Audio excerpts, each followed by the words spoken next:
অন্ডাল ব্লকের উখড়া এলাকার শিবপল্লীতে স্থানীয় বাসিন্দাদের উদ্যোগে রানীগঞ্জের বিধায়ক পার্থ ঘোষকে সংবর্ধনা জানানো হয়।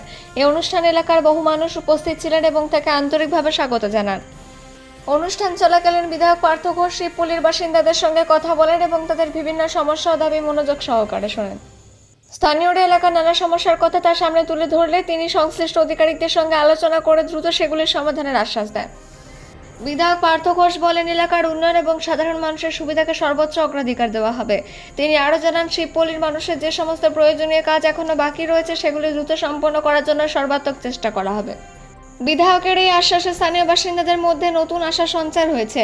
এলাকার উন্নয়নের অঙ্গীকার সকলের সহযোগিতার মধ্য দিয়ে অনুষ্ঠানের সমাপ্তি হয়।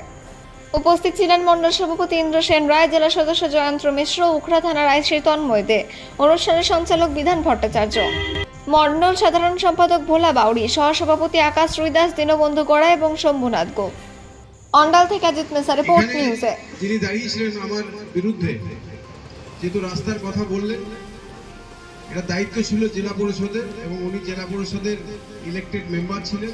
আমার বিরুদ্ধে যিনি টিএমসি থেকে দাঁড়িয়েছিলেন, আর আমি এতদিনের যে আমার পোস্ট রেজাল্ট মানে রেজাল্টের পরে যেখানে যেখানে প্রোগ্রাম করছি আমি ওনার প্রসঙ্গ তুলিনি, কিন্তু এটা না তুললেই নয়। তার কারণ হচ্ছে যে এই রাস্তাটা ওখানে অব্দি স্যাংশন যেটা হয়ে আছে সেটা পুরোটাই হওয়া উচিত ছিল এবং জেলা পরিষদের সেটা করা উচিত ছিল। আজকে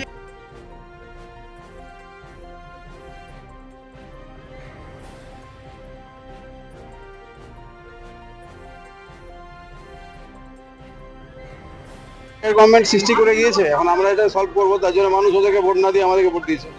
এখানে রাস্তা দেখছে, রাস্তাটা কবে হয়ে যাওয়া উচিত ছিল। এত বড় বড় বাড়ি, এত এত লোক এখানে বসবাস করছেন, তো রাস্তাটা হওয়া উচিত ছিল না। আর যে ভোটে দাঁড়িয়েছিল এখানে আমার প্রতিদ্বন্দ্বিতা করেছে জেলা পরিষদের যে মেম্বার, সে এখনো জেলা পরিষদের মেম্বার। ওনাদের উচিত, আমি বললাম না, যেহেতু আমি এমএলএ এখানে এসেছি, আর মানুষ ওকে ধরা উচিত যে আপনি জেলা পরিষদের মেম্বার, এরা কি কাজ করলেন এখানে। আপনি এখানে যিনি জেলা পরিষদের মেম্বার আছেন, সে তাকে গিয়েও বলা উচিত, জেলা পরিষদের মেম্বার হয়ে পঞ্চায়েতের প্রধান যারা এখানে আছেন তাদেরকেও বলা উচিত। আমি এখন বললে এখন অ্যাভয়েড করার কথা হবে, কিন্তু অ্যাকচুয়ালি এটা পঞ্চায়েতে করার কাজ। পঞ্চায়েত করেনি কেন দিন, কিন্তু আমরা করে দেবো, ওরা করেনি বলে আমরা করবো এরকম ব্যাপার না, আমরা করে দেবো, একটু সময় লাগবে কিন্তু করে দেবো। দেখছি নানা রকমের আরো সমস্যা আছে, যেরকম পার্ক নাই বলছে, কুয়ো নাই, কুয়ো নাই, খেলার মাঠ নাই, এগুলো সবই তো দেখুন এতদিন ধরে তো একটা অন্য রাজনৈতিক দলের দ্বারা পরিচালিত সরকার ছিল, আমরা তো সবে এসেছি। তো এখন একটু সময় দিয়ে আস্তে আস্তে সব করে দেবো, কোনো চিন্তার কোনো কারণ নেই। দাদা অনেক কিছু আনসান লোক অন্নপূর্ণা ভান্ডারে টাকা পাবে যারা এলিজেবল।